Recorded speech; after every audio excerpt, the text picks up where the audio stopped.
is the Ferrari Amalfi Spider, codename Type F169M, and this is the replacement of the Roma Spider. In fact, you might look at it and say that, oh my god, this has evolved from the Roma. Yes, it has, but not a single body part or panel has been carried forward other than the glass, of course, the windows, I guess.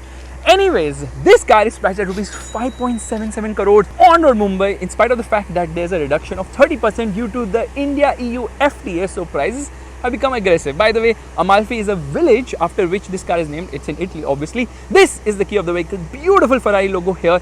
Unlock the car, lock the car. Press this twice to actually open the boot of the vehicle, and it says Amalfi Spider right here. Straight away, let's open the engine bay, and it is a work of art because it is a Ferrari. Notice how the engine is pushed all the way towards the cabin for a front mid-engine layout. It says Ferrari right there. Lot of red. In fact, the chassis, the braces and all those things also seem to be finished in red, just like the engine cover, which is finished in red as well. And the engine is loud and how there's insulation here. In fact, it is a long bonnet, chassis number plastered right there, lot of information given there. But you know what, Ferrari makes engines also look so damn freaking beautiful. What a long bonnet. Now I have to actually put some effort to shut the bonnet, otherwise it will not shut. Yeah, there it's shut. Notice this power bulge on the bonnet. It's actually reduced when compared to the Roma, but it's there to tell you what lies beneath. Now in terms of the design, obviously it is not as beautiful as the Roma, but still looks quite striking. That is the panel for radar, for ADAS. There's a front parking camera here, the Ferrari logo right here, which I'm going to match with the key of the vehicle. Yeah, same. Anyways, huge splitter there with carbon fiber treatment, massive air intake there, which is like the grille of the car. You get parking sensors here, two of them, two down as well. In fact, you notice the lights, they are actually quite slim, indicator functioning at the moment. This is the low beam, this is the high beam of the vehicle, and a lot of carbon fiber here. Now this car is big in terms of size because the length is almost 4.7 meters, the wheelbase is almost 2.7 meters, and the ground clearance is 0 mm, but you have the nose lift function, obviously. Looks absolutely stunning. So this is the Spider, which is the convertible. Meanwhile, the coupe version was launched last year in 2025. We are in 2026 right now, and we get the convertible, which has a soft top. This is actually a 5-layer design, because of which Ferrari claims that it is able to insulate and soundproof similar to a hardtop convertible. In fact, this can be chosen in 4 color options, which is actually quite good. Let's come to the tires. The typical Ferrari alloy wheels, carbon ceramic disc, blue colored brake calipers, lovely looking alloys which are quite big. Tire size is the same as the Roma. However, Ferrari is like, we have improved the compound on the car, the tire compound actually. 245, 35, 20 is the size of the front tire. At the rear, obviously it is bigger because this is rear wheel drive. So the rear tire size is 285, 35, 20. Wow, this if finished in black would look so damn cool. Now, this roof here is actually easy to fold by pressing a button on the inside, which I'll show you right away. But before that, let me show you this screen here, which is an 8.8 inch unit. This is actually the passenger screen. Okay, air conditioning is on full blast. Let's shut it. Now let's come to this screen. Here you're actually getting the tachometer display, G-force meter, speedometer, so the passenger can also see what's happening. And obviously you have audio, and you have the air conditioning setting as well, so you can do a lot of things from here, which obviously is quite cool. You can come into seat setting as well, and you can turn on massage for the passenger sitting here, for the co-passenger, as well as heating and ventilation, and you can adjust the seat too, which is quite nice. So you can extend the under thigh support. Under thigh support is never an issue in this car because there you can extend it as much as you want. That's quite nice. You get this metal and aluminum plate for your footrest, which is nice, and this is a USB cable which is hanging from here. I don't know why. Glove box is actually decent sized here, does not get the cooling function but is lockable, and you get a lot of carbon here. It says Ferrari here. Side skirt also gets this amazing carbon fiber, and the seats are just damn freaking awesome. Okay, we'll open the roof in a bit. Let me shut the door. Obviously it gets the soft close door function as well. Fuel goes in right here. Beautiful cover here. It says it's compliant to E10. We are going towards E30 already in India. Coming to the rear of the car, again looks very beautiful because of the quad exhaust, two on either side. This is the rear fog. Nice diffuser treatment here. parking sensors, rear parking camera, Ferrari logo, and you can put the key inside to open the boot, but you can open it from here as well. So the boot has opened, and there it is now. In the coupe version, the boot was, I completely forgot. I learned it so many times. I think 272 liters or something of that sort, which has become 255 liters. Not a big drop, but when you push this up, then you get those 255 liters. With the roof down, it becomes 172 liters. Now when this is pushed up, you just cannot put the roof down. So I'm just going to keep it down. Red cover here. This is to recline the seat. So I press a button and the seat folds. To fold, not recline. There's a light placement here and on the other side as well. If you pull this now, that particular thingy, then the fuel lid opens. That's like a fail safe, which is obviously an American regulation. And here it tells you what all equipment is on this car. The optional kit: front radar with adaptive cruise control, upholstery backrest, heat insulating windscreen. Lot of optional bits on this car. Let's shut this. Now this car has got a rear spoiler, which you can't see right now. It automatically deploys. There are 3 positions. It's honking right now because the key is in my hand. So when the rear spoiler position is at its lowest, it's low downforce or minimum drag. Then there's a position with low downforce, and there's a position with high downforce, which goes quite up. And when at high downforce, it puts around 110 kgs of downforce at the rear at 250 kilometers per hour, which is absolutely crazy. Indicator functioning here. This is the brake light. Obviously does not get the connected light bar thingy, which almost all cars are getting these days, which is good. Carbon fiber, so many places, which is absolutely fantastic. Now the car looks gorgeous, just amazing. There's a camera here, obviously. And let's step inside. First things first, let's put the roof down. Now putting the roof down cannot be done with the key. Usually you can do it with the key. The key goes in here. So there's a proper slot for the key, which is quite amazing. Let's put the roof down by pressing this button. It takes 13.5 seconds for the roof to fold, and it happens at speeds of up to 60 kilometers per hour. So there the roof is opening, and there it opens completely. Yeah, that was not slow, but not very fast either. So now the window will obviously roll up here. Nice. Now with the roof down, first things first, let me put the window down as well. Now notice one thing, there is this small quarter glass which also goes down when you put the window down. So this window is down. Now I put that one down as well. Look at the material here, the finish and all is just amazing. This car feels more luxury car than sports car. Beautiful stitching here. And then obviously nice materials. I don't know how many speakers this car has because I didn't bother to check, only because this is a Ferrari. What matters is the sound of the exhaust revs all the way till 7,600 RPM in neutral. So no soft limiter here. So if Ferrari can do this, I don't know why other brands cannot. Let's turn off the indicator right now. The door pocket is like really chintu mintu here. Memory function, you can save up to 3 people settings, and this is to open the boot of the vehicle. Now straight away, let me step out of the car. Oh my god. With the roof down, the car looks like $1,000,000. Wow, what a beauty. Absolutely stunning. Yeah, superb. So let me actually put, okay, I had opened this thing, so it doesn't fold the seat, it opens this thing to carry longer items. Let's shut this. Let me put this down as well, which is the wind deflector. Now it is a 2+, not a 2+2, a 2+. What is a 2+? 2 seats at the front and plus for various items, because you can see there is no leg room here, there's no knee room, there's no foot room, there's no under thigh support, there's nothing.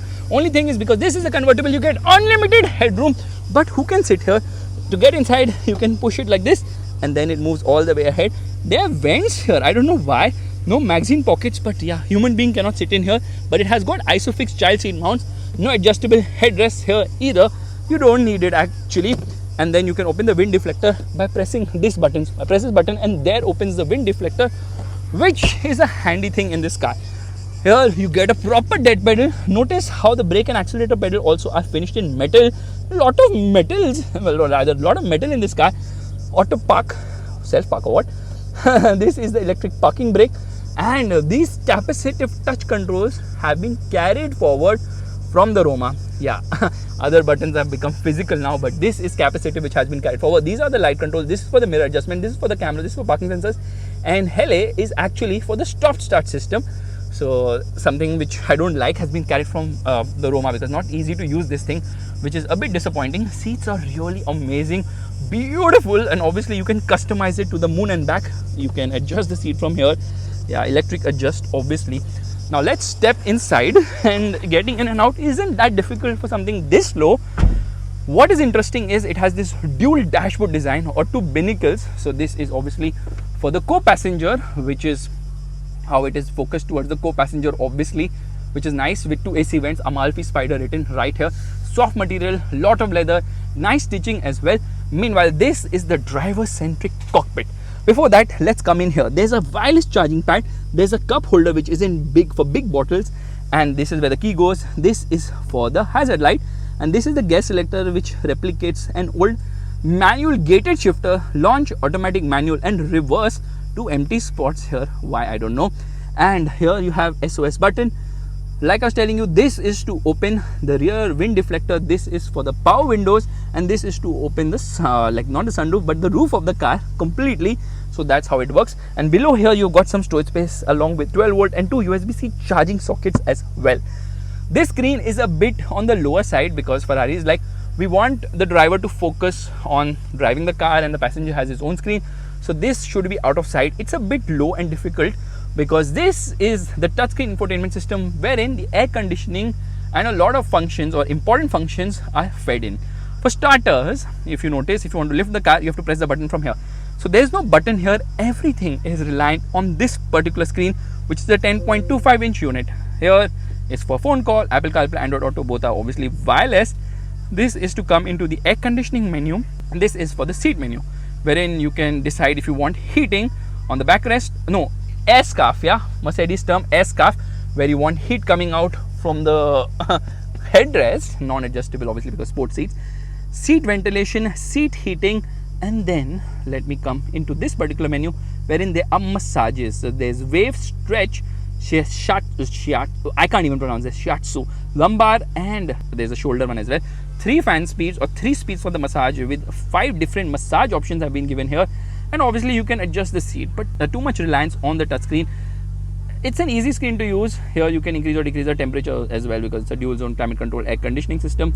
So there you have a shortcut for this, which is a good thing. Otherwise there's just too much reliance on the freaking touchscreen, which I don't like. Audio system is playing here, and this is the basic menu of the car. It's a Burmester sound system.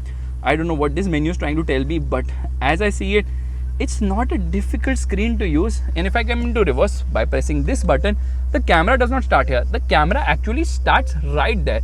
Front lift is on, it says. So here you have got multiple camera views as well, which lets you make changes. Where's the 360 view? Let me come into neutral, and coming to neutral is pressing both the paddles together, and there we are into neutral. So I'm going to try and turn on the camera again. There is the camera. Capacitive touch not working properly, taking its own sweet time.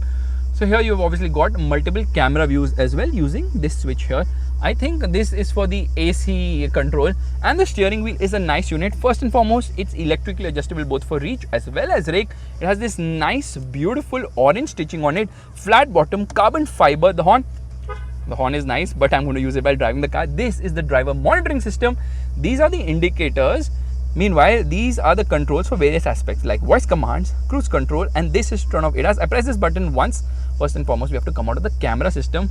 So out of camera. Now, if I press this button, it shows me all on. And here, I can go and deactivate everything. So I say, okay, just deactivate ADAS. So it is completely off now, which is good. A dedicated button for the same. These are the controls for the headlight. A proper engine start button has been given, which comes from the F430. Earlier, the haptic control was there in the Roma, which has moved to physical buttons. So all the buttons are physical here. Fantastic. This is the Manatino, which has multiple modes as well. And obviously, the bumpy road mode works in wet and comfort mode. When you come into sport, bumpy road goes away. Just notice one thing, okay? Just notice, yeah, you see in front of comfort, there is this suspension thing. It's gone. But if I press it inside like this, there it turns on bumpy road mode. And these are obviously the wiper controls, and this is to browse through the particular screen. Now I'll tell you one thing, there are buttons behind. There's a button here for volume, and there's a button here for audio track. So let's boost the volume. Volume, or rather audio system, is actually quite nice here, and there's a button here for pass by as well. So yeah, you can use that for pass by. Now let's come to this screen. This is a 15.6 inch screen, which is very high resolution, and you get a lot of information here. First things first, here you see on the right, vehicle, audio, phone, and settings. Now when I come into vehicle, I can just enter this menu and make changes if I want digital speed, trip or G meter on the left side or ADAS menu. So this is what I can decide, and it makes the change here accordingly. Yeah, it makes the change right there. Then I can come out of this menu and get into the settings menu, which is also quite expansive, right? It's telling me the service details. So let's come into various other aspects of this menu. Here I can make changes, tire pressure, monitoring system calibration, shift light I can decide, locks and sound. Lot of things I can do, including changing the color of this cluster, which I will do while driving the car, obviously. Here's telling me all the temperature of the vehicle and all. And if I press the view button, then all of a sudden I get a very racy instrument cluster, which looks quite nice, to be honest. So yeah, very configurable, and you have to do it using these buttons only. Yeah, so you're very much reliant on the steering buttons for almost everything. This is auto dimming. There is a mirror here along with a light. Same is the case here as well. No, it's not. There is no mirror or light, but you get this toll receipt holder and you get light placement here on the top. Just press to activate the same. Notice one thing, to lock the car you have to press a button here. That's kind of weird. And then there's some other controls for alarm and lights which have been placed on the top. Leather finishing here, speaker or tweeter placement right there. So it's a very driver-centric cockpit, but honestly this car is all about the driving experience. So let's give it the beans. Alright, let's turn on the car by pressing this button. Rose to live. Straight away I'm going to come into the air conditioning, turn off the air conditioning completely. Yeah, air conditioning off, come into Bluetooth because I need to navigate here obviously, and straight away we come into race drive mode. I am going to turn off the hazard lights, and then we are going to come into manual, into first gear, activate launch, left foot on the brake, right foot on the accelerator, revving the motor, revs to 2,500 RPM, and off we go. Yeah, it goes manual mode, but the point is that because this is rear wheel drive, you're not able to put all that power down so effectively over loose gravel or anything on the road. So that's something which you have to be careful about. Performance is unbelievable. What a sound, what an engine. Completely old school because there is absolutely no electric assist here. It's pure internal combustion engine goodness, because of which performance is so likable here. This is a 3.9 liter V8 engine. It's a flat plane crank V8, which is part of the F154 family, and the engine is loud. Okay, that drone which was there in the Roma has gone at lower speeds. I think the overall sound of this engine has reduced a bit because of stricter emission norms, stricter sound norms and all those things. Now it's not as loud as you expect it to be, but still it is loud and it is so damn freaking awesome. It says the driver monitoring camera is not working right now because the camera I am wearing right now is obviously in its sight. So performance is improved here when compared to the Roma Spider, because the Amalfi Spider produces 631 horsepower at 7,500 RPM. So an increase of 12 horsepower because the Roma Spider was 619 horsepower. Ferrari doesn't refer to the car's output numbers as horsepower. They call it CV. CV stands for I don't know what, but it basically is another metric of measuring power. Oh, the engine sounds so good. Absolutely stunning. Unbelievable. So torque output is the same as before, which is 760 Newton meters, and the performance is amazing. It is just mind-blowing. But if you have driven any hybrid car, you will be a bit disappointed because although the engine doesn't have lag, you feel there's a slight lag lower down the rev range, because with with hybrids, that electric assist ensures there is no lag and there's instant rush lower down the rev range. Here there's a slight pause and then there's a good mid-range and a frantic top end. In fact, it redlines higher now at 7,600 RPM, which is quite good. So like there are multiple drive modes. There is the wet drive mode, which basically makes the traction control very intrusive so that you don't spin in the wet. Then there is the comfort drive mode, and this one obviously reduces the traction control intervention to a slight level when compared to wet, but still again the level of ease with which you can drive this car in these modes is unbelievable, because obviously this is sort of a beginner Ferrari, and in that regard, trust me on this, it is in no way beginner because there's so much performance. But the Manatino modes now are even more different when compared to earlier. So with wet it's more intrusive, with comfort it's more intrusive. When you come into sport it's more eager, and in race it's even more eager. And then you can obviously turn off ESC if you want, and that is obviously for the track, and then you're going to go sideways because obviously this is a rear wheel drive car. That said, the 8-speed automatic gearbox is super quick with shifts. It is so damn freaking fast with shifts.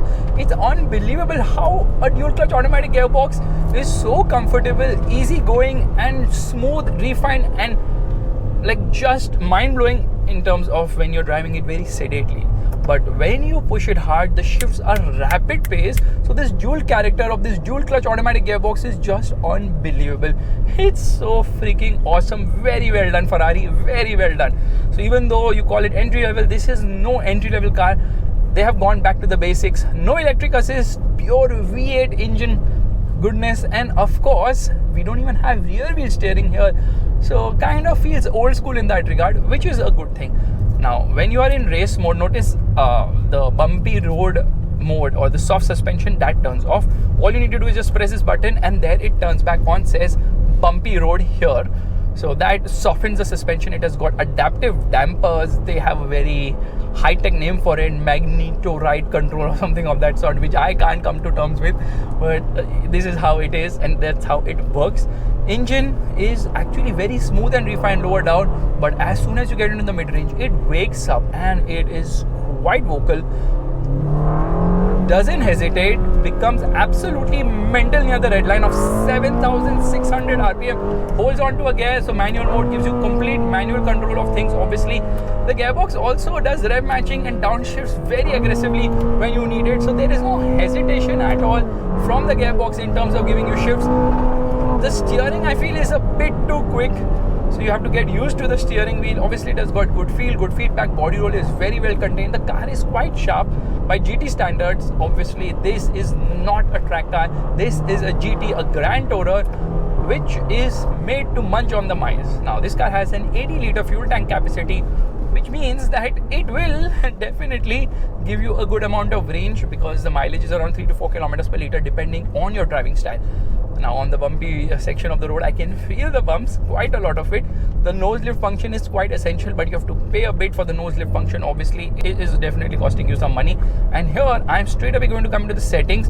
See how easy it is to actually use this while on the move. So I'm just going to change the theme and I'm going to come to the Rosso theme for the cluster. I can't believe I was able to do that. In the Roma, I would never be able to do such a thing. You know why?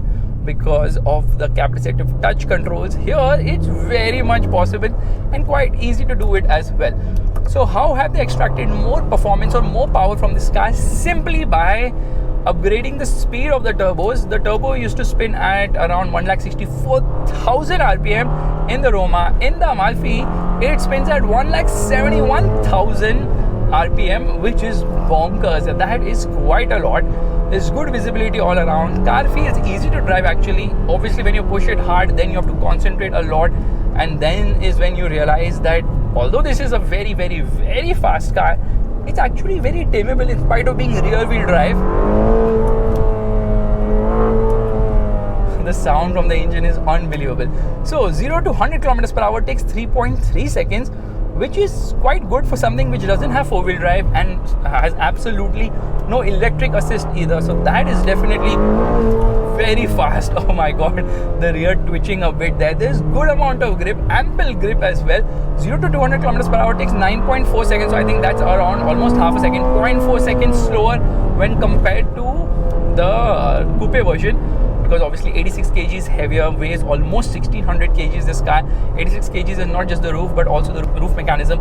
Even though this is a soft top, you also have to do a lot of bracing when you go for a convertible car, and that's obviously taking the penalty on the weight of the vehicle. But in terms of performance and all, you can't really differentiate it much when compared to the regular Amalfi, because it is as quick, as agile and as fun. It's just that open top motoring is something you can really enjoy with this car.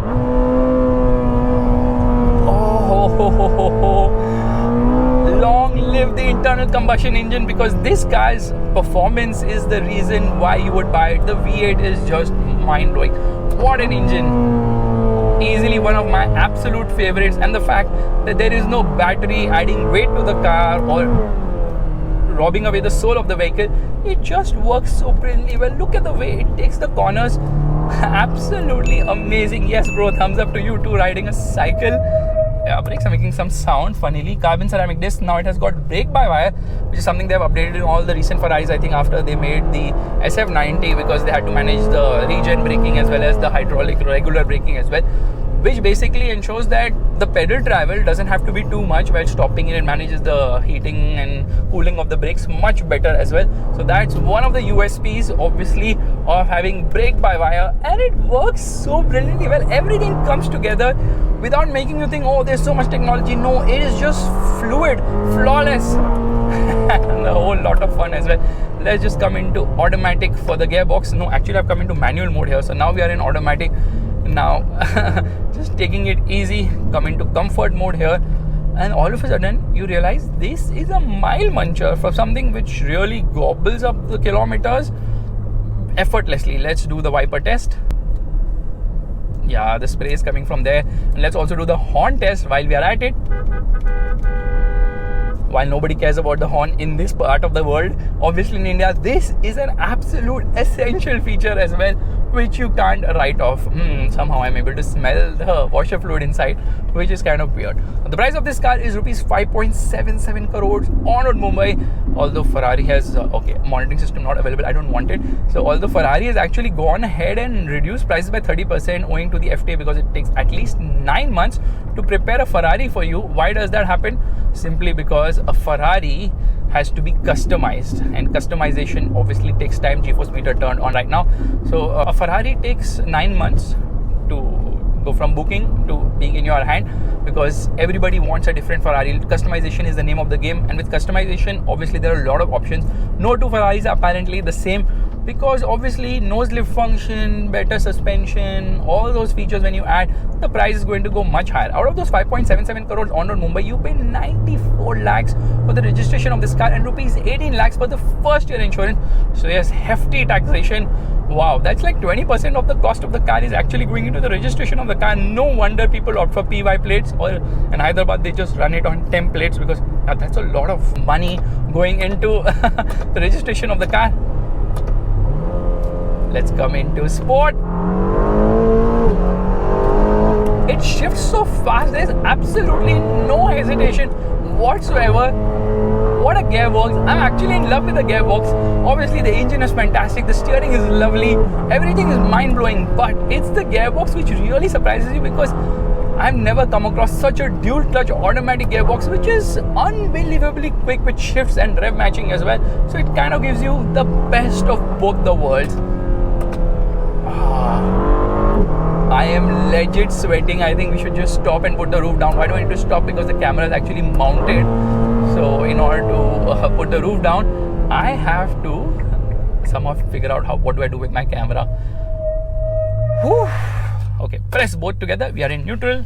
Parking brake engaged. Okay, the roof is down now. Let me open the wind deflector as well, so there's not much wind noise. And straight away I come into track mode. Let's rev the engine. Rev all the way. There is no soft limiter here, which is absolutely fantastic, and off we go.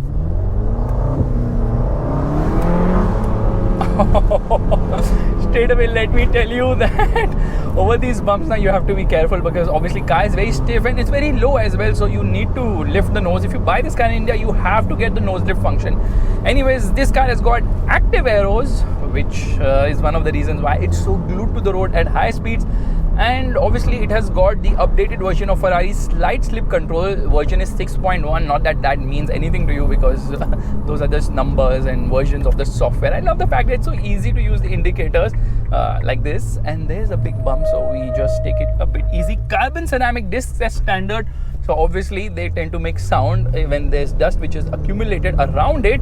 And we have to go here. Beautiful.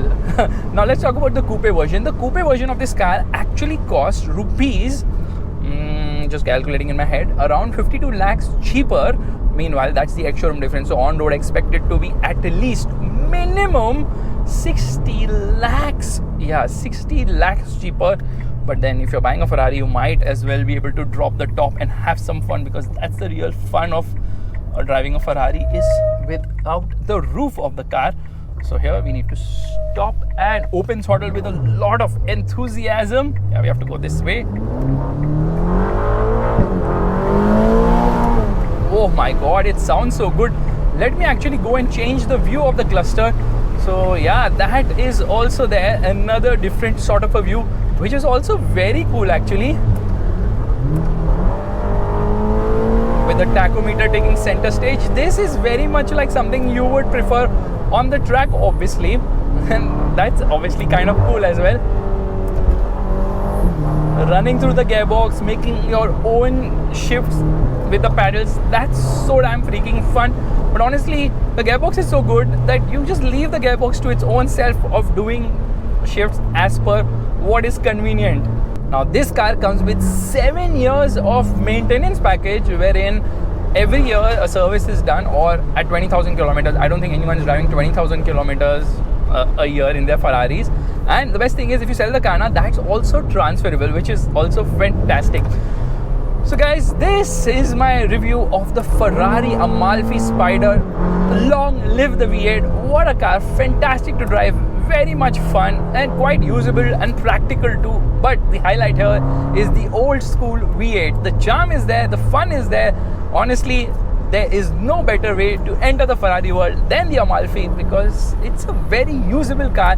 And with the recent revisions to the taxation because of the FTA, also quite well priced now when compared to before, obviously. Now there is definitely more scope of improvement, but that will only happen when we start getting locally, CKD at least, yeah, local assembly of Ferraris in India, which seems to be at least 150 years away. But on that disappointment, it's time to end. Thank you so much for watching. If you like this video, make sure to give it a thumbs up. That's the like button. Yeah, the roof is down right now, so you might be hearing less of the engine and more of the wind, which is a bit of a problem always, because you want wind in your hair, but when you drive fast, there's more than wind in your hair. This wind deflector actually reduces wind to a great extent. You can deploy till speeds of 170 kilometers and it stays there all the way to the top speed of 320 kilometers per hour. But my ears are closing right now because of the drone inside the cabin. I can't open the window right now. Nah, that's a problem. Bye.